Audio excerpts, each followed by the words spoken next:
Kawan-kawan, sebelumnya perkenalkan saya Mutiara Akbar sebagai keynote speaker dari tim Pro 1. Mutiara Akbar dengan 3 digit NIM akhir 144. Di sini saya berdiri sebagai tim Pro dengan mosi demokrasi merupakan sistem terburuk bagi negara ini karena rentan manipulasi dan mengecilkan suara minoritas.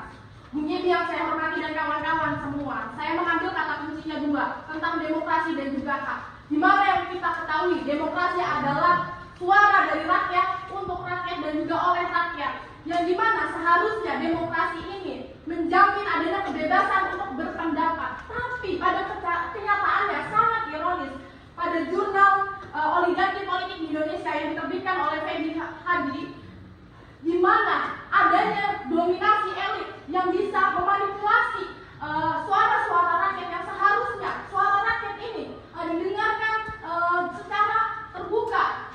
Dengan adanya oligarki dari oligarki politik, di mana dimanipulasi bisa lewat 3. Yang pertama, adanya kontrol media. Perlu kita ketahui kawan-kawan, dalam era digital ini, media sosial sebagai panggungnya politik, di mana orang-orang yang punya kekuasaan, elit-elit politik justru bisa memanipulasi yang ada di media sosial. Bukan lagi kita yang mengontrol apa yang mau kita tonton, tapi mereka yang mengontrol algoritma yang ada di media sosial. Yang kedua adalah money politik. Sudah jelas dengan adanya money politik bahwa hak kita sebagai negara Indonesia yang menganut sistem demokrasi sudah tidak diamalkan dengan baik.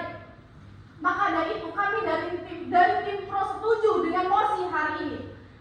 Bung Yedi yang saya hormati dan juga kawan-kawan, yang dimana kita juga mengutip dari Miriam Budiarjo mengatakan bahwa tyranny of the majority ini beresiko menindas masyarakat minoritas, yang dimana kita saat ini sistem voting lah yang suara yang mayoritas lah yang menjadi pemenang, sedangkan kita tidak pernah memikirkan suara minoritas yang juga butuh didengarkan pendapatnya. Apakah itu sudah dinamakan demokrasi yang adil? Sedangkan menurut Miriam Budiarjo juga menekankan kembali bahwa demokrasi yang ideal adalah demokrasi yang memiliki sebuah kestaraan. Demokrasi di Indonesia itu menerapkan transparansi. Seperti teman-teman lihat di mosi ini bahwa sudah jelas demokrasi adalah sistem terburuk bagi negara ini gitu. Seperti yang dikatakan Napoleon Bonaparte, jika ada 1000 singa yang dipimpin oleh 1 ekor anjing, mereka bertempur layaknya seekor anjing. Tetapi jika ada 1000 anjing yang dipimpin oleh 1 ekor singa, mereka bertempur layaknya seekor singa. Yang dijelaskan bahwa itu tuh jika kita memilih pemimpin yang baik yang tidak menerapkan money politics pada demokrasi, kita tuh demokrasi di negara ini tuh bakal lancar gitu. Terus juga kekuasaan di tangan rakyat, gitu teman-teman. Karena udah dijelaskan pada posisinya itu kalau demokrasi di negara ini kan sudah jelek gitu ya, dan gampang dimanipulasi. Dan itu tuh tidak. Baik, perkenalkan nama saya Ditendana dengan yang 3 digit terakhir 146. Tadi Rado mengatakan bahwa sistem demokrasi di Indonesia ini sudah jelek. Tapi dengan intinya transparansinya itu tertutup. Tapi dengan adanya sistem demokrasi ini, kan adanya pemilihan umum ya. Nah itu dijadikannya sebagai menyuarakan suatu aspirasi rakyat. Untuk mereka itu memilih pemimpin, kan mereka pastinya melihat dari visi dan misi pemimpin tersebut untuk bagaimana mereka ini akan berjalan atau dalam suatu lingkungan tersebut. Jadi seperti yang dikatakan oleh Heywood bahwa demokrasi itu adalah suara oleh rakyat untuk rakyat dan oleh rakyat, yang dimana dengan sistem pemilihan umum itu masyarakat itu bisa menyuarakan suatu aspirasi mereka. Jadi dengan transparansinya itu ya dengan cara mereka mengikuti suatu pemilihan itu supaya nantinya tuh mereka juga memilih pemimpin itu. Jadi di sini saya akan menanggapi pernyataan Dita yang menyatakan bahwa dia itu berpegang pada pernyataan Heywood, dari rakyat oleh rakyat untuk rakyat. Dari situ tuh jelas kalau misalkan sistem demokrasi itu tuh belum sepenuhnya terjalankan di Indonesia.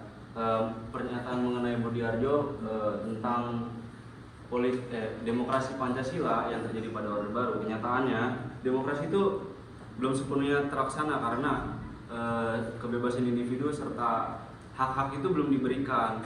Terus menyinggung pernyataan pemilu, justru dari pemilu itulah lahir banyaknya praktik politik uang, di mana para elit politik ini kayak memanipulasi gitu supaya beliau ini dipilih. Dari situ itu udah kelihatan kalau misalkan mereka tuh kayak berambisi banget buat ngedudukin kursi kekuasaan. Kayak sebenarnya tuh buat apa sih? Kok sampai seserakah itu? Oke, saya Hansa Musdalifah dengan NIM akhir 140. Di sini saya ingin mengkritik dengan Hans. Tadi kan Hans bilang kalau misalkan demokrasi itu tuh buruk gitu kan pada masa reformasi. Nah, sedangkan Miriam Budiarjo itu kan mengatakan kalau misalkan demokrasi itu butuh HAM dan HAM juga butuh demokrasi. Kalau misalkan di negara yang otomatis menetapkan sistem demokrasi itu kan otomatis dia tuh kayak benar-benar memastikan kalau misalkan hak-hak manusianya itu benar-benar terpenuhi gitu kan. Terus juga tetap menyinggung pemilu. Nah, pemilu dengan sistem one vote one person itu kan membuktikan kalau misalkan kita nih masing-masing manusia gitu kan, masing-masing masyarakat itu punya hak pilih gitu kan, bukan untuk kayak memanipulasi gitu tuh. Jadi kayak emang sesuai dengan kitanya sendiri kayak gitu. Nah terus juga dari Detik News, Ketua Komnas HAM itu juga menegaskan kalau misalkan dari Komnas HAM itu mendukung gitu, mendorong, menekankan kalau misalkan kesejahteraan manusia. Baik, saya izin memperkenalkan diri, nama saya Stanley Mas Sibrian dengan tim 3 digit terakhir 102. Saya sangat setuju ya dimana demokrasi di dalam Indonesia ini sangat buruk, dimana itu rentan sekali yang dimana manipulasi. Seperti yang Hersa katakan tadi, Hersa mengatakan bahwa dia menolak bahwa demokrasi ini juga semuanya tentang manipulasi.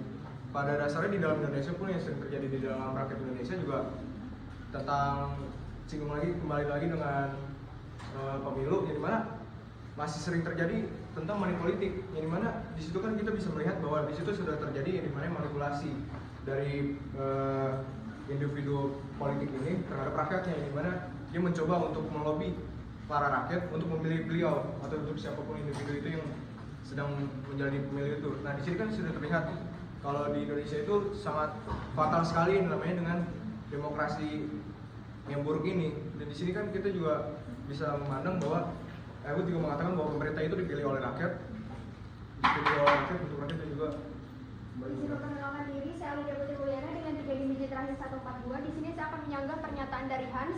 Hans itu bilang tadi kalau demokrasi itu merupakan terburuk. Stanley merupakan demokrasi itu terburuk. Terus manipulasi itu banyak banget. Padahal manipulasi dan pengecilan tentang kebebasan itu bukan merupakan kelemahan. Malahan itu tuh untuk harusnya diperbaiki lagi. Andre Hamilton itu malah menjelaskan demokrasi itu sebagai sistem berekspresi, terus legitimasinya itu melalui pemilu, kemudian kita itu bisa bebas berpendapat. Jadi dengan adanya demokrasi terburuk itu sebenarnya bukan buruk, tapi kita itu harusnya memperbaiki itu. Kemudian menurut lihat data Fiden, Indonesia itu malah mengalami kemajuan demokrasi sejak 1998. Di mana indeks demokrasi internasional tuh bilang kalau demokrasi Indonesia itu merupakan nama saya keluar kabupaten dengan 3 digit yang terakhir 141. Di sini saya tidak setuju dengan yang dikatakan oleh Alen. Jika rakyat bisa betul untuk berpendapat, tapi pada akhirnya orang hanya suara terbanyak yang akan terpilih, buat apa? Socrates pernah mengatakan dia tidak menyukai sistem demokratis karena hanya suara terbanyak yang akan terpilih. Yang jika sudah seperti itu, jika pada akhirnya rakyat juga bisa dimanipulasi oleh kaum elit, oleh politik uang, maka rakyat itu bisa tidak kehilangan pendapat itu. Dan dia bisa lihat sekarang bahwa rakyat hanya dilibatkan saat pemilu, tetapi pada akhirnya mereka tidak bisa melibatkan lebih jauh dalam pembuatan kebijakan publik karena mereka dikendalikan oleh kaum elit. Baik, sebelumnya perkenalkan nama saya Diana Cesar dengan 3 digit yang terakhir 163. Di sini saya akan menyanggah dengan adanya kontra dari Iqbal, di mana tadi bilang bahwa masyarakat hanya terlibat dalam pemilu. Data dari mana kalian dapat menyimpulkan tersebut? Di mana menurut para pakar itu Heywood, Budiarjo, Surbakti dan Hamid itu sangat setuju bahwa sistem demokrasi adalah sistem yang sangat baik, di mana sistem kontrol dari Budiarjo itu checks and balance itu sangat dapat diwujudkan. Karena masalah yang dari kalian itu dapat adanya demokrasi itu buruk, itu adalah pada masalah praktiknya, bukan pada konsep prinsip demokrasi. Sehingga pada data WJP World Just Price itu menunjukkan bahwa sistem demokrasi itu yang sangat baik, di mana pada negara Myanmar contohnya rezim otoriter itu adanya banyaknya korupsi, manipulasi dibandingkan sistem demokrasi. Jadi kalian tidak dapat menyimpulkan bahwa itu hal yang buruk atau tidak baik untuk saat ini. Dimana kalian juga bahwa itu hanya menyimpulkan data-data dari Indonesia, tapi menyampaikan masalah tapi tidak ada datanya. Terima kasih.